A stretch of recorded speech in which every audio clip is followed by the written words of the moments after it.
성경 전체에서 하나님께서 위대하게 쓰셨던 사람들 가운데 한때는 사기꾼 같은 사람이 있었습니다. 이 사람은 자신의 수단 방법을 가리지 아니하고 자신의 욕망을 채우기 위해서, 자신이 가지고 싶은 것을 가지기 위해서 아버지조차도 버려버리고 하나밖에 없는 형도 버려버리고 나중에 원수가 되어버리는, 그리고 나중에 처갓집 장인의 재산까지도 탐을 내었던 한 사람이 있습니다. 이 사람은 바로 야곱이라는 사람입니다. 이사야 41장 14절은 단적으로 이 야곱에 관해서 하나님께서 이렇게 말씀하셨습니다. 이 지렁이 같은 야곱아, 지렁이 같은 인생을 살았습니다. 지렁이의 특징 한 가지만 소개한다면, 지렁이는 진흙탕 속에, 다시 말해서 시궁창 속에 썩어버린 흙 속에 파묻혀 있는 것이 지렁이입니다. 이 지렁이는 하늘을 고개를 들 줄 모릅니다. 그 땅속에 시궁창에 파묻혀 있는 것이 전부인 줄 알고 있습니다. 지렁이는 앞뒤가 없습니다. 분별하지 못합니다. 지렁이는 척추가 없습니다. 마음대로 휘어집니다. 세상의 환경 따라서 기회주의자가 되어서 여기 붙었다가 저기 붙었다가 이렇게 살아가는 그런 인생이 야곱의 인생이었습니다. 단적으로 하나님께서는 지렁이라고 그렇게 표현하고 있습니다. 오늘 이 지렁이 같은 야곱은 한때는 어떤 모습이었습니까? 아버지 이삭에게 축복을 받아내려고 형 에서가 받아야 할 복을 대신 자신이 에서처럼 위장을 해서 들어가서 목소리까지 이 사람 바꿔가면서 아버지 이삭에게 축복을 받아냈던 사람이었습니다. 아버지를 속였습니다. 하나밖에 없는 형입니다. 그것도 쌍둥이입니다. 먼저 간발의 차이로 태어났던 이 에서를, 그 장자권을 가로채기 위해서 죽 한 그릇에 장자권을 팔으라고 말하면서 장자권을 뺏었던 사람이 야곱이었습니다. 나중에 하란 땅에서 그런 처갓집 생활을 20년을 하는 동안 라반이라는 그 장인이 가지고 있는 많은 양떼가 탐이 났습니다. 그래서 그 양떼를 탐을 낸 나머지 이 사람은 버드나무, 살구나무, 신풍나무 가지 앞에 라반의 양떼를 세워놓고 전부 체질을 바꿔서 자신의 양으로 만들었던 사람이 바로 이 야곱이었습니다. 이 사람은 한마디로 자신의 목적 달성을 위해서는 아버지도 눈에 보이지 않습니다. 형도 눈에 보이지 않습니다. 장인조차도 이 사람은 알아본 것 없습니다. 이렇게 자신의 목적 달성을 위해서 살아왔던 이 사람이 하나님께서 지켜보시다가 창세기 32장 24절 말씀을 보게 되면 야복나루 터에서 야곱을 기다리셨습니다. 성경은 이렇게 강조하고 있습니다. 창세기 32장 24절에 어떤 사람이 밤은 깊어가는데 홀로 남은 이 야곱과 씨름하다가 하나님께서 어떤 사람은 하나님께서 야곱을 치고 들어왔습니다. 이때 야곱은 얻어맞아서 하나님께서 치심으로 야곱의 환도뼈가 위골되었습니다. 이 위골됐단 말은 한자의 말씀을 보게 되면 어긋날 위 탈골자를 쓰고 있습니다. 영어 성경에는 히프 조인트 뼈입니다. 뼈가 빠져버렸습니다. 하나님께서 치셨습니다. 사람 만들기 위해서. 그런데 이 사람이 하나님께 얻어맞고도 처음에는 자신의 몸을 통해서 체험을 했습니다. 이 사람은 이때부터 절룩거립니다. 하나님께서 치시기 때문에 그 흔적이 남아 있습니다. 그런데 이 사람은 창세기 32장 사건이 끝난 후에 이 사람은 어디로 가야 하냐면 창세기 18장 20절에 나타나는 베델에서 하나님을 만난 적이 있습니다. 하나님께서 약속을 하셨습니다. 너는 이 땅으로 돌아오게 할지라. 반드시 넌 베델로 와야 된다는 것입니다. 그런데 이 사람 베델 가기 싫었습니다. 베델은 하나님의 집입니다. 오늘날 교회를 말합니다. 교회 생활에 따분하고 교회 생활에 별로 흥미를 못 느꼈던 사람이 바로 야곱이었습니다. 그러나 간간히 그는 하나님의 이름을 부르고 있습니다. 이러한 사람 야곱은 창세기 32장 야복나루 사건이 끝난 후에 이 사람은 창세기 33장 17절에 와서 이 사람은 베델로 가야 할 사람이 어디로 오냐면 숫곳에 와서 성경은 이렇게 강조하고 있습니다. 야곱이 숫곳에 와서 자기를 위하여 집을 짓고 짐승을 위하여 우리간을 지은 그 이름을 숫곳이라 이르더라. 이렇게 말씀하고 있습니다. 숫곳은 세상을 말합니다. 베델은 하나님 집입니다. 오늘 두 갈래에 어느 길을 선택할지 주저하는 분들이 혹 이 시간에도 계신지 모릅니다. 야곱은 하나님의 사람이면서도 항상 마음은 세상에 가 있었습니다. 그래서 숫곳 생활이 좋았습니다. 그곳은 즐길 곳이 많았습니다. 육신적으로 쾌락이 있는 곳입니다. 평안합니다. 교회 생활은 그렇지가 않습니다. 날마다 다람쥐 채바퀴 돌아가듯이 예배 드려야 되고 기도해야 되고 늘 봉사해야 되고 섬겨야 되고 이러한 것은 세상 문화와 전혀 다른 세계입니다. 야곱은 어쩌면 그런 베델 생활이 싫었는지 모릅니다. 그래서 숫곳을 택해서 가서 그는 그곳에 정착을 했습니다. 결과는 이곳에 정착했던 그는 아버지 따라갔던 자녀들 가운데서 디나라는 외동딸이 추행을 당하게 되고, 이 사건으로 인해서 디나를 추행했던 세겜 추장 그리고 그 남자들을 시몬 레위가 그 오빠들이 들어가서 할례를 시켜놓고 전부 다 칼로 다 죽였습니다. 이 사건으로 인해서 야곱은 청천벽력 같은 큰 난관에 봉착하게 됩니다. 마치 풍전등화 같은 바람 앞에 등불이 되었습니다. 언제 꺼질지 모릅니다. 사방에서 야곱 일행을 가족들을 죽이기 위해서 수많은 부족들이 옥죄어 오기 시작합니다. 점점 조여오는 이 위기 속에서 하나님께서 말씀이 들려왔습니다. 바로 그 말씀이 오늘 창세기 35장 1절에 야곱아 일어나 베델로 올라와서 내게 단을 쌓아라. 이 단이란 말은 히브리어로 따르시겠습니다. 미체바. 거기에 따라서 미체바. 이 단이라는 한글에는 단으로 되어 있습니다. 그러나 히브리어 원어에는 미체바라고 말합니다. 이 미체바가 바로 무엇을 말하냐면 죽다, 죽이다 이런 의미를 가지고 있습니다. 이 단이라는 곳은 예배 자리입니다. 하나님께 제사 드리는 자리인데 하나님께서 왜 단을 쌓으라고 말씀합니까? 베델, 오늘 복음적으로 교회에 와서 단을 쌓아 예배 자리에 그 자리에서 예배 단을 쌓으라 이 말씀 무슨 말씀일까요? 오늘 야곱은 어떤 모습이었습니까? 하나님께서 계속 지켜보셨습니다. 처음에는 야곱 몸을 통해서 깨닫게 하시기 위해서 하나님 직접 개입하셔서 야곱 몸을 쳐서 그런 꺾으시고 체험하게 하셨는데 불구하고 이 사람은 세상 길로 계속해서 고집하며 미련을 가지고 숫곳에 갔을 때에 두 번째는 하나님께서 그 자녀들을 통해서 눈앞에서 아버지 눈앞에서 불순종하는 아버지 눈앞에서 자녀들이 당하는 비극적인 일들을 목격을 하게 합니다. 우리의 모습인지 모릅니다. 때로는 내 몸을 통해서 하나님께서는 질병이라는 것을 통하여 나를 망하게 하거나 고통 주기 위해서 하시는 것이 아니라 나를 체험하기 위해서 하나님을 만나게 하기 위해서 때때로 내게 어떤 육신의 질병을 통해서 나를 깨닫게 할 때가 있습니다. 이때 내가 깨닫고 하나님 앞에 더 가까이 엎드려야 되는데 그러면서도 야곱 같은 사람은 숫곳으로 향해서 갔을 때에 그곳에 따라갔던 세상 좋아했던 아버지 따라갔던 자식들이 아버지 때문에 환난 당하는 모습을 보면서 하나님께서는 보여주십니다. 내가 너한테 직접 너한테 개입했는데 깨닫지 못하고 고치지 못하니 세상 줄을 끊지 못했을 때에 결국 그 세상을 좋아했던 아버지 따라갔던 너 자녀들이 당하는 것은 너희가 그것을 선택했기 때문에 이것은 누구를 원망할 일이 아니라는 것입니다. 이때 하나님의 음성이 들려오기를 그럼에도 불구하고 하나님께서는 야곱 이름을 부르셔서 베델로 올라와서 그 단사람 미체바 무슨 말합니까? 이제는 하나님 앞에 나와서 예배를 드리면 네가 죽어야 된다. 육에 죽어야 되고 예배를 드릴 때마다 우리 예배의 정의가 무엇인지 아십니까? 단순하게 몇 시간, 한 시간 이렇게 시간을 가지고 내가 와서 하나님 말씀 듣고 나는 전혀 변화가 없이 아무 감동도 없습니다. 그냥 와서 형식적으로 예배 드리고 그리고 자리 따뜻하게 하고 돌아갑니다. 이것은 진정한 하나님 받는 예배가 아닙니다. 진정한 예배는 바로 무엇인지 아십니까? 내가 하나님 앞에 나와서 양파 껍질 벗기듯이 예배를 드릴 때마다 내 육의 껍질이 하나하나 벗겨지는 것입니다. 이것이 내 죽어지는 것입니다. 그 세상에서 교만했던 사람이 교만이 죽어지고 교만의 껍질이 벗겨지고 그리고 내 혈기가 죽어지고 내 세상 것 좋아했던 것이 다 꺾어지고 아무리 돈이 많다고 자랑해도 사람에게 사형성 같은 질병이 들어올 때는 막아낼 방법이 없습니다. 이 땅에서 할 수 있다는 일보다 할 수 없는 일이 더 많습니다. 우리는 가능한 일보다도 불가능한 일이 더 많습니다. 그래서 세상 것을 가졌다고 너무 자랑하지 마십시오. 그것은 하나님 보실 때 대단한 교만이 될 수가 있습니다. 구약 제사를 보게 되면 항상 하나님의 앞에 단에 드려지는 모든 제물은 살아있는 제물이 되지 않습니다.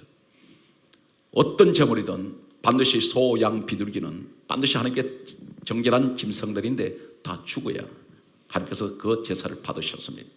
오늘 예배에 내 육은 죽어지고 주여 신년 새해는 새롭게 나는 거듭나기를 원합니다. 이제는 새 사람으로 바꿔지기를 원합니다. 이 고난이 결코 그래서 우리에겐 저주가 아니라 하나님이 축복으로 가는 이 오늘 내게 오는 이 고난은 하나의 축복의 지름길입니다. 성경은 이렇게 강조하고 있습니다. 그런데 이상한 장면이 성경에 소개되고 있습니다. 야곱 이야기가 쭉 진행되다가 갑자기 성경에는 한 구절이 이상한 내용이 튀어나옵니다. 아무리 생각해도 이해가 되지 않습니다. 그 내용이 바로 무엇이냐면 베델로 올라오라고 말씀하신 하나님께서 베델로 이 야곱을 부르시면서 베델로 올라가는 이 야곱 일행들의 내용 가운데 오늘 본문 내용을 보게 되면 창세기 35장 8절 말씀을 보게 되면 엉뚱한 이야기가 등장합니다. 리브가의 유모 드보라가 죽음에 이 드보라를 상수리 나무 아래 장사하였더라 이렇게 말씀하고 있습니다. 엉뚱한 내용이 나옵니다. 성경 문맥으로 보게 되면 창세기 35장 7절 야곱 이야기와 창세기 35장 9절에 7절과 9절을 연결시키면 자연스럽게 문맥이 이어집니다. 그런데 여기 중간에 갑자기 유모가 죽었다는 이야기가 등장하고 있습니다. 왜 그렇습니까? 그런데 이 유모가 죽고 났을 때 바로 이어서 하나님께서 기다렸던 듯이 8가지 축복을 야곱에게 주고 계십니다. 오늘 사랑하는 성도 여러분, 이 말씀을 듣고 계신 여러분들은 반드시 오늘 8가지 신년 새해 첫 주일날 오늘 이 말씀을 여러분 것으로 받으시기 바랍니다. 그렇다면 전제가 무엇일까요? 유모가 죽어야 된다는 의미가 어떤 것일까요? 우선 8가지 야곱이 받았던 축복을 먼저 소개하겠습니다. 오늘 이 말씀을 그대로 믿음으로 받는 사람이 주인이 됩니다. 내가 주인공이 될 수가 있습니다. 믿음으로 받으십시오. 성경 말씀을 소개하겠습니다.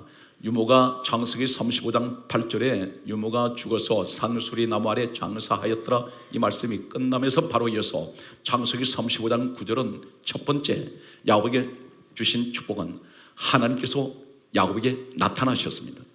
야곱을 찾아오셨습니다. 거룩하신 전나가신 하나님께서 오늘 사기꾼 같은 이런 야곱을 찾아오시고 만나주셨습니다. 인류에서 가장 큰 축복 중에 축복, 행운이 바로 무엇인지 아십니까? 하나님을 만나는 만남의 축복입니다. 이 땅에 어떤 사람을 만나는 것보다도 더 귀하고 더 귀한 그 만남의 축복은 하나님을 만나는 것입니다. 가장 먼저 하나님은 야곱을 당신 스스로가 찾아오셔서 만나주셨습니다. 두 번째 축복은 어떤 축복을 받았습니까? 창세기 35장 9절 말씀 보게 되면 첫 번째는 하나님 만나주시니 두 번째는 하실 말씀이 복을 주셨습니다. 우리 하나님은 반드시 사람을 만나실 때 전제가 복을 주십니다. 세 번째는 어떤 축복을 받았습니까? 창세기 35장 10절 말씀을 보게 되면 하나님께서 이스라엘이라고 이름을 부르십니다. 이 사건이 대단한 사건일까요? 참고로 말씀드립니다. 하나님께서 창세기 32장 24절 사건에서 야복나루터에서 하나님은 야곱의 환도뼈를 치신 후에 너 이름이 무엇이냐 그렇게 물으셨습니다. 이 야곱이 하는 말이 야곱입니다.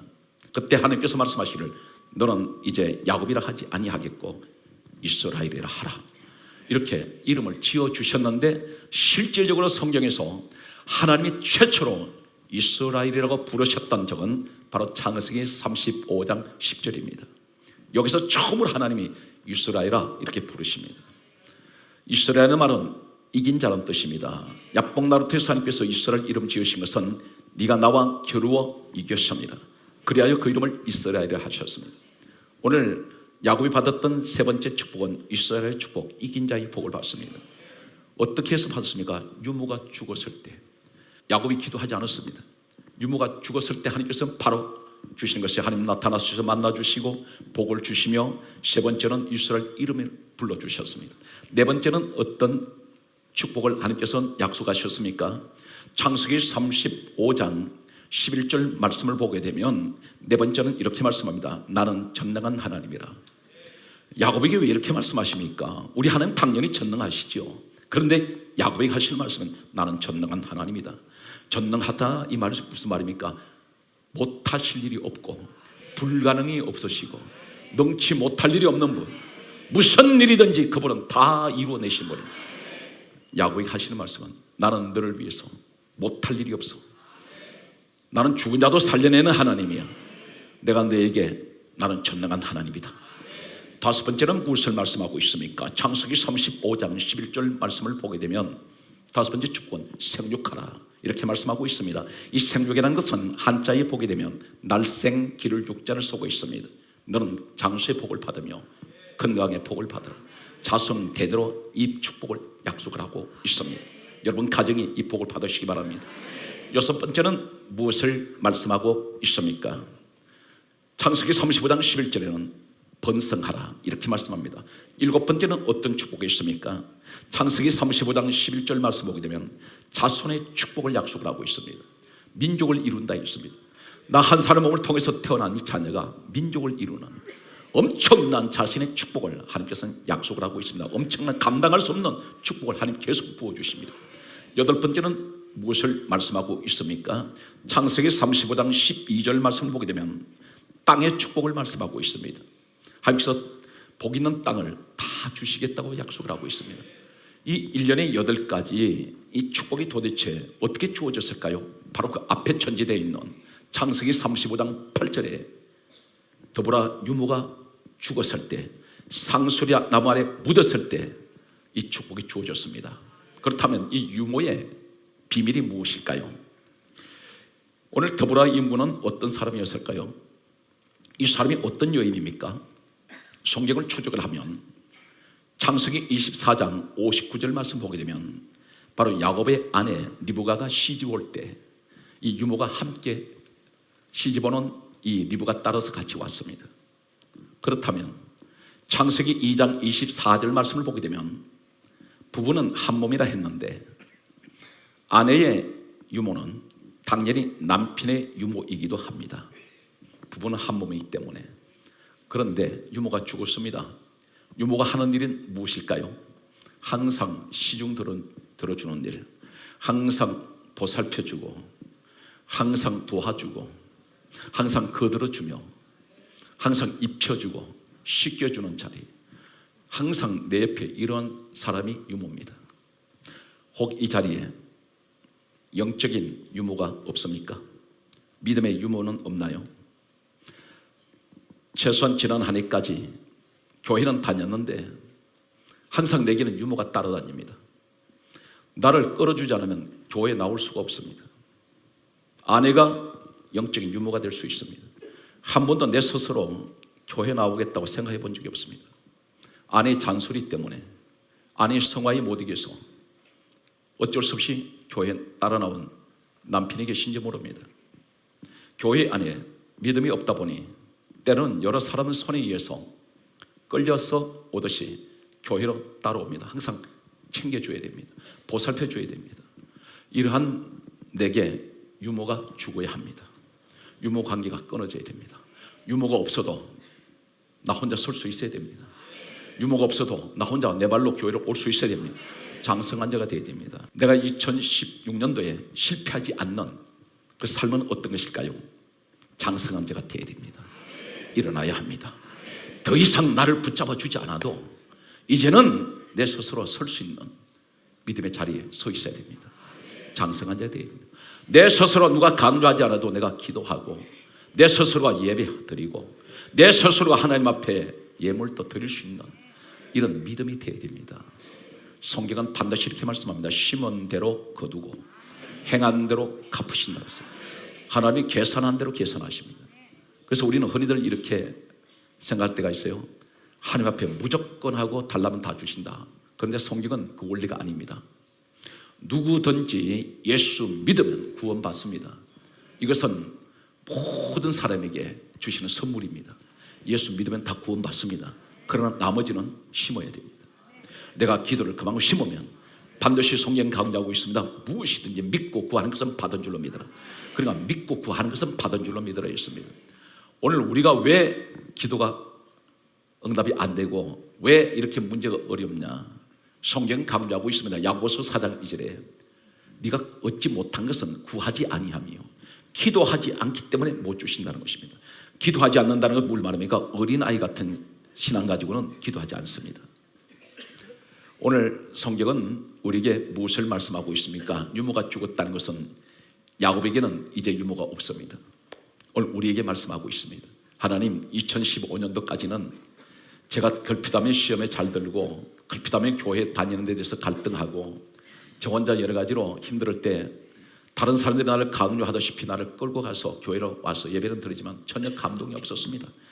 그런데 제가 이 땅에서 산다면 아무리 오래 살아도 100세를 넘지 못할 그런 인생인데 하나님, 앞으로 제가 얼마나 몇십 년 더 살지는 모르겠습니다.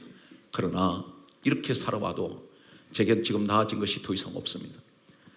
2016년도 저는 결단합니다. 하나님, 이제는 제게 유무가 없어지게 하시고 제 스스로 서서 하나님 앞에 바로 나아갈 수 있는 장성한 자가 되게 하여 주옵소서.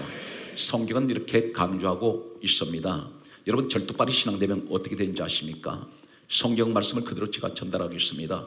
레위기 21장 18절 말씀 보게 되면 절뚝발이가 있습니다. 이 절뚝발이 신앙은 어떤 것이냐면 레위기 21장 23절 말씀 보게 되면 장 안에 들어오지 못할 것이요, 이 장은 무슬만 하나님의 장막, 성막, 오늘날 복음적으로 교회입니다. 절뚝발이 신앙입니다. 쩔뚝쩔뚝합니다. 성경은 신약에 와서 오순절 성령 역사가 임하고 난 후에 사도행전 3장 1절을 보게 되면 성전 미문에 나면수와 안전병이 된 자가 앉아 있습니다. 마당에 앉아 있습니다. 이 사람은 앉아 있는 상태에서는 성전 안에 못 들어갑니다. 일어났을 때, 뛰며 춤출 때, 정상적으로 걸을 때 성전 안에 들어갑니다. 우리에게 지금 말씀하고 있습니다. 우리 신앙은 결코 약한 자의 신앙이 되면 안 됩니다. 모세가 걸어갔던 40년 광야에 있습니다. 이 광야는 사막입니다. 이 사막은 어린아이가 못 갑니다. 지혈이 30도 이상 달아오르고 머리바닥에 푹푹 빠집니다. 40년을 가야 합니다. 이 광야를 가리켜서 사도행전 7장 38절은 교회라고 말씀하고 있습니다. 이 교회 생활이 어린아이 신앙 가지고는 견디지 못합니다. 장성한 자가 되어야 됩니다. 조금 걷다가 어린아이 신앙은 넘어져 버립니다. 그런데 이곳에 들어갔던, 가나안 땅에 들어갔던 그 사람들이 먹는 것이 따로 있습니다. 여호수아 5장 11절에 보게 되면 광야에서 먹던 만나는 거쳐져 버리고 끝이 나버리고 가나안 땅에는 다른 음식이 있습니다. 무교병과 볶은 곡식을 먹으라 그랬습니다. 볶은 곡식. 이 볶은 곡식은 씨앗입니다. 누가복음 8장 11절에 씨는 말씀인데, 말씀을 받아 먹을 때 가나안, 저 천국의 축복을 받는 사람은 어떤 사람이 받아야 됩니까? 볶은 곡식이란 말은 불을 통과한 씨앗입니다. 이건 대단히 딱딱합니다. 치아가 강하지 않으면 씹을 수가 없습니다. 어린아이 신앙 가지고는 가나안 못 들어갑니다. 다 광야에서 실패해버립니다. 하나님은 우리에게 말씀합니다. 언제 질병 들어옵니까? 면역력이 떨어질 때. 내가 면역력이 강하면 어떤 질병도 다 막아냅니다. 오늘 여러분, 2016년도는 여러분 강한 영적 면역력, 그리고 육신의 면역력이 강해서 우리가 질병을 이기는, 그리고 사단의 시험을 이기는 우리 성도 되시기를 바랍니다. 성경 말씀을 보게 되면 이렇게 또 말씀하고 있습니다. 사단 마귀가 언제 누구를 노리느냐면 성경은 그렇게 지적을 하고 있습니다. 신명기 25장 18절 말씀을 보게 되면 아말렉이라는 자가 있는데 하나님 백성들이 길을 갈 때 뒤에서 떨어진 약한 자를 친다 그랬습니다. 따라서요, 뒤에 떨어진 약한 자를 사단 마귀는 노리고 있습니다. 뒤에 떨어졌다는 뭘 말합니까? 제일 뒤에 쳐져 있습니다. 신앙생활에 뒤쳐져 있습니다. 그리고 약한 자, 어린아이 같은 사람, 사단 마귀는 노리고 있습니다. 그렇다면 반대로 강한 자는 사단 마귀가 원하지 않습니다. 가까이 오지 못합니다. 그래서 이 시간에 사랑하는 성도 여러분, 2016년도는 우리가 성공의 길로 가기 위해서는 강한 자가 되어야 됩니다. 어떤 강한 사람이 되어야 됩니까? 믿음이 강하고 예배 생활이 강하며 은혜 생활이 강하고 기도 생활이 강한 이러한 사람이 되십시오. 그러면 하나님께서는 우리를 도와주십니다. 그분이 밀어주시면 세상에 어떤 수많은 사람들이 밀어주지 않아도, 그들이 아무리 도와주지 않아도 하나님 한 분이면 아무것도 부족한 것이 없습니다. 저는 최소한 이 땅에서 첫째는 하나님이 저를 지켜주셨고, 두 번째는 우리 사랑하는 성도 여러분들이 계셨기 때문에 저는 오늘 이 자리까지 건재할 수가 있었습니다. 여러분에게 마찬가지입니다. 첫째는 하나님이 계시고 여러분이 섬기는 교회가 있지 않습니까? 교회는 강력한 성령 역사가 있는 곳입니다. 그리고 하나님이 세우신 주의 종이 여러분 뒤를 밀고 있지 않습니까? 자신 있게 세상을 향해서 기죽지 말고 나가셔서 오직 강한 자가 되셔서 하나님께 영광 돌리십시오. 성경은 또 이렇게 말씀하고 있습니다. 창세기 30장 42절 말씀을 보게 되면 약한 자는 나반의 것이 되고 강한 자는 야곱의 것이 된지라, 이렇게 말씀합니다. 이 누구를 의미하냐면 양을 의미하고 있습니다. 양은 복음적으로 요한복음 21장 15절 말씀 보게 되면 양은 예수님께서 말씀하셨습니다. 내 양을 쳐라, 내 양을 먹이라. 이 말씀 무슨 말입니까? 우리 성도를 의미하고 있습니다. 약한 자는 라반의 것이 됐다는 것은 뭘 말합니까? 같은 양은 양인데 라반의 양은 하란 땅에 버려진 양입니다. 그런데 야곱의 양은 실한 자, 강한 자는 가나안 땅 가는 양입니다. 세상에 버려진 양이 있는가 하면 가나안 땅 가는 양이 있는데 강한 자, 실한 자는 강한 자를 의미합니다. 강한 자가 되어야 가나안의 축복을 받을 수가 있습니다. 말씀의 결론을 맺겠습니다. 디모데후서 2장 1절은 이렇게 말씀하고 있습니다. 따라하시겠습니까? 그리스도 예수 안에 있는 은혜 속에서 강하라. 여러분, 은혜를 받으면 강해져요. 그 은혜가 어떤 것입니까? 마음속에 기쁨이 옵니다. 그 은혜가 어떤 것인가요? 마음에 담담이 생겨요. 그 은혜가 어떤 것입니까? 마음에 평안이 와버려요. 이것은 바로 하나님 주신 은혜입니다. 그래서 세상에 두렵지가 않아요. 그리고 늘 주님을 사모하게 됩니다. 이제는 다시는 숲곳에 가 있는 야곱이 아니었습니다. 그럼 베델로 가버립니다. 이 사건 속에서 성경은 이렇게 또 강조하고 있습니다. 누가복음 1장 80절 말씀 보게 되면 아이가 자라며 심령이 강하여지고, 대단히 중요한 말씀입니다. 영적으로 어린아이 같은 사람이 영적으로 자라니까 심령이 강해져 버립니다. 성경은 또 이렇게 강조하고 있습니다. 누가복음 2장 40절 말씀 보게 되면 좀 더 구체적으로 또 이렇게 말씀합니다. 아이가 자라며 심령이 강하여지며 지혜가 충족하며 하나님의 은혜가 그 위에 있더라. 오늘 여러분 되시기 바랍니다.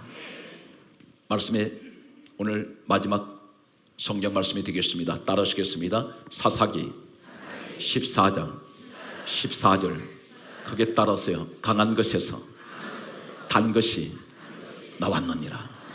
우리가 강한 자가 되면 인생의 단맛을 느낍니다. 써디선 다시는 되돌아보고 싶지 않는 쓰라린 지난날의 그 아픔은 다 기억에서 사라집니다. 언제 그렇습니까? 강한 자가 되면. 오늘 하나님께서 우리에게 단 것이 나온다고 말씀하고 있습니다. 여러분, 2016년 신년 새해가 은혜해가 되시고 항상 어린아이 신앙이 되지 말고 이제는 장성한 자가 되셔서 하나님 주시는 축복을, 야곱이 받은 8가지 복을 받으시는 우리 사랑하는 성도 되시기를 예수 이름으로 축복합니다.